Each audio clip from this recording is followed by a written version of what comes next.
Welcome to Sculpture Studios. Now this project spans all the way back to the beginning of 2020, and now that businesses are slowly sort of back up and running here in the UK, it's video time. We've been contacted by Simon Stell and his team from LCF Law, who have asked us to create a couple of life-size cheetahs for their Leeds office. We've put together a little mock-up design here of how we envisage these cheetahs looking, so the client can choose from their company colour palette for the final chosen designs. Right, what are we up to here, Jessica? We are gridding up this cheetah model for a large-scale sculpture we'll be making of a cheetah, and currently just scaling all the images up. This has all been scanned in so we can project this on this acetate paper. The client's currently asked for 2 of these models at this moment in time. They might ask for more further down the line, but this means it's going to be poly-carved, a detailing of clay over the top, silicone rubber mould with a fiberglass jacket, and then 2 fiberglass casts. Let's pop into the studio, shall we? Right, here we are. Liam, please bring on the specimen. This is what we're creating today. Oh, cat's out of the bag.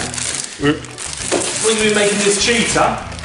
We've gridded him up on a scale drawing. He's got about 1 metre tall. He's going to have a rock at the bottom, and he's about 600 from the back of his bum to the front of his face, and about 400 wide total. We're using this block, and we're going to measure up the correct sizes so that we can use a hot wire, zing this front end off, save this for another job. And the way we're going to project this, Kevin wants to bring this in here. Thank you very much, Kev.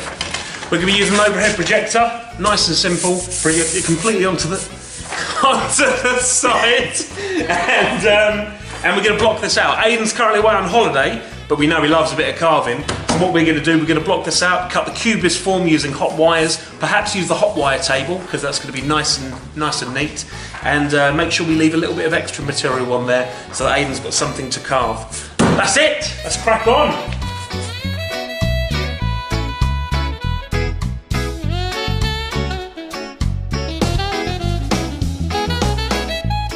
Everybody always wants to know where we get things like the hot wires from, and all I can say is we had these specially built for us. We can turn the voltage up and down depending on how long the wire is and how fast or slow we want to cut. All this envy, green looks good on you.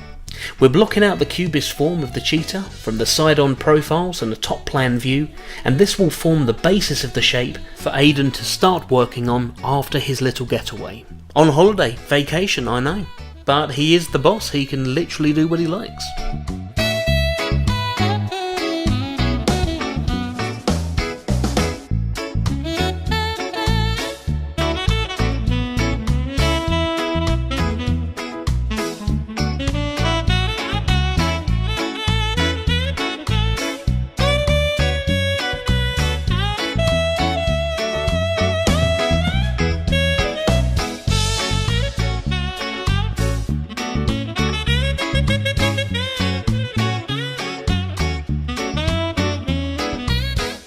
Oh, here he is, fresh off the ship, the big man himself. And now basically, just start carving with the little trusty wire brush. There we go.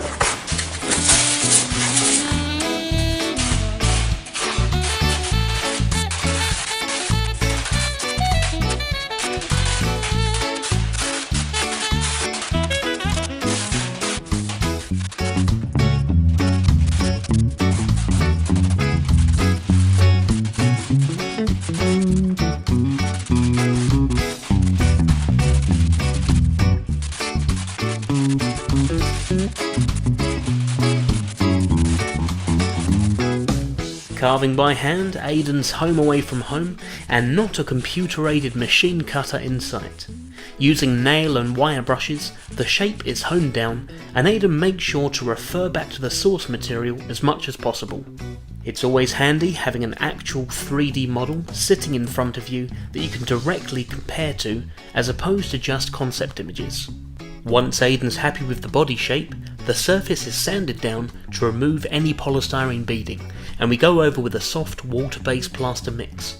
This isn't particularly strong or for long-term use on a sculpture going outside or anything like that, but simply used for us to sand down to achieve a good surface finish before a mould is created. Here Ruth has been blocking out a rough polystyrene form for the rock base, and much like the face, this is going to be detailed with a layer of clay.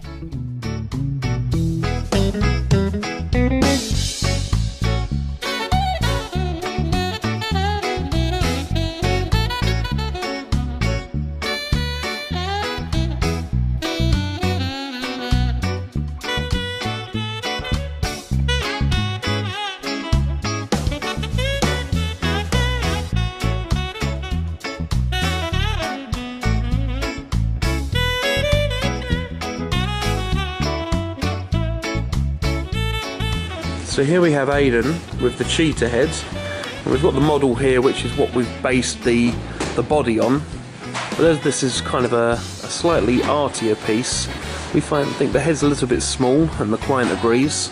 So we're referring to some concept images. And do you want to talk us through your thought process here, Aidan? Yeah.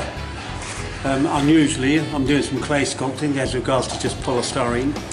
Find putting the clay on, it's very forgiving. You add it and take it away, add it and take away, and it can go on and on. But I'm actually quite enjoying this time, and I think it is getting there. So I think it's the correct way to go. Plus, we can add a bit of texture to the whole surface and see it as one piece. So yeah, I'm enjoying it. Compared to polystyrene carving, which the majority of which is just taking away the material, you can add it back on, but it's a bit tricky. Then adding a bit more clay onto the piece. This is a slightly different craft. But once we've got this to where Aidan's happy with it, we'll send a shot to the client. The client can take a look, make any amendments if they'd like something in particular changed. But as Aidan said, we're going to go over with clay, a very, very thin couple of millimetres across the whole surface, create a texture, and like this model here, we're going to have these spots added as flats, so that once it's all painted up in the various colours that the client wants the cast to be, the spots will show up different to the texture, and it will make it a cross between a realistic piece and a slightly artier piece. It's looking very nice so far.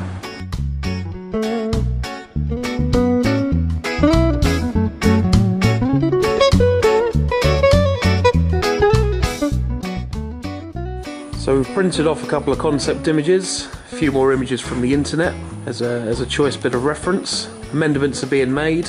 Aidan's moved the ears up, sharpened everything, sharpened the nose so that it's less of a flat, less of a round, making sure the fur's coming down the face, tweaking the position of the eyes, and adding these little grooves that run down the markings on the face.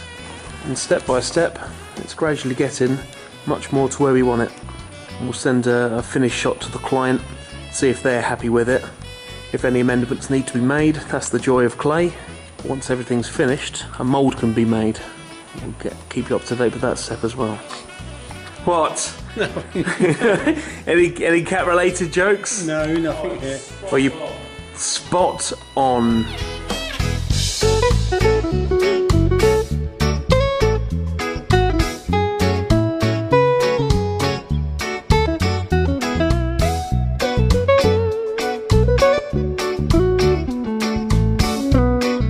Clay detailing nearing completion. We've sent some images and a short video clip over to the client, and this is so they can confirm they're happy with everything before we crack on with the mould making.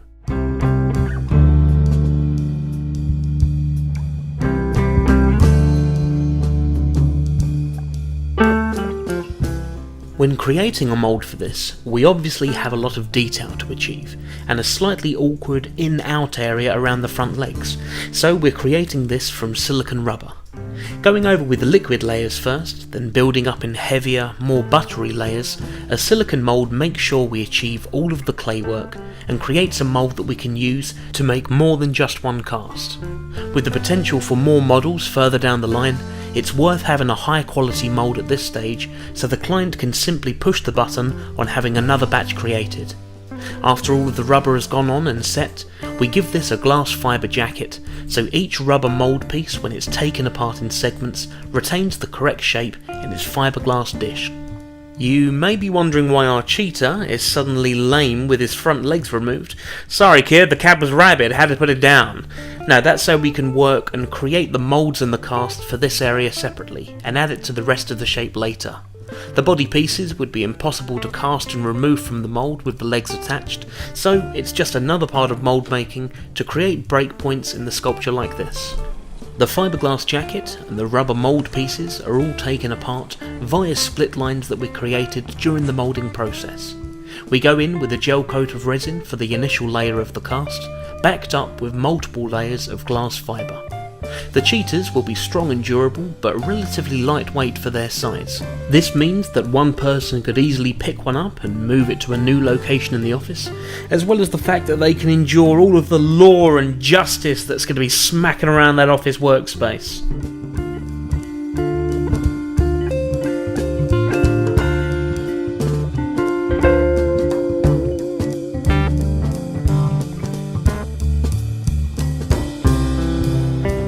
We're going round and cleaning up any extra material and sharp edges on each of the fiberglass pieces, by which case everything can start being extracted from the moulds to begin assembly. I mean, extraction's sometimes easier said than done, particularly with awkward shapes like this. We've got to make sure we get the rubber off in one piece without splitting it to make sure we can use this again. You gotta punch it out, Liam, go on. Go on, get it. Oh, that's lovely, look. That's the thing. Is the silicone all collected in one piece? Yes, so that fiberglass piece has to come out. Don't be a bum bag, just do it.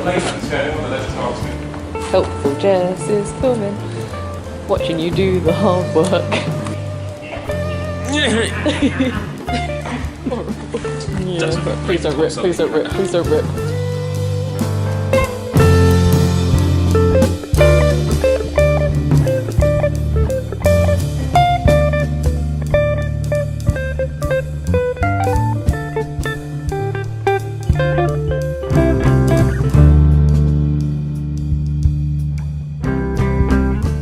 There we go, simple as that. The casts now need to be lined up, tacked together from the outside in the correct position so we can reach inside the job to join everything together along the split lines. We're using glass fibre on the inside, the same as the cast themselves, for a really strong join. The advantage of having a nice wide rock base on the bottom of the sculpture is that when we turn the cast upside down, we've now got a wide hollow base to be able to work into. But reaching through the entire body of the cheetah to do the internal seam lines is a bit of a task. Might have to choose the person with the longest arms to do that, and no bulging biceps, so that's me out of the question. When the seam lines on the inside have been secured with glass fibre, we go over the outside of the body with car body fillers to make up all of the detail along the seam lines. This all then needs to be sanded down and reapplied, Dremels used to make sure all of the detail is fully back in place and no break lines are visible. And when we're happy, it's then on to the painting. Like many of our fiberglass sculptures, we're going over with 2K car body paints. These are strong, durable paints that adhere well to the fiberglass surface, with a primed base layer going on first.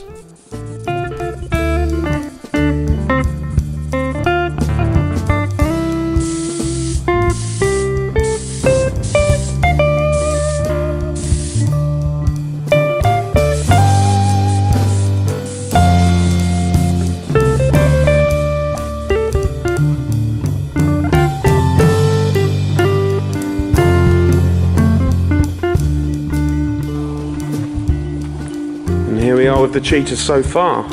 Just had a little phone call with Simon as we've sent him some images discussing whether to keep these bases in the corporate company logo colours or whether to make the cheetahs stand out a little bit, have these decorated like a kind of natural rock. Did a quick whip round the office. We photoshopped an image to send to him so they could have a look how this might look, and the consensus was, yeah, let's go ahead and decorate them. So these are going to be painted now in a kind of natural rock colour. We'll send him a final image. He's approved a semi-sheen finish, and then we've just got to work out how they're going to get them all the way up to Leeds. So we'll organise some transportation for them.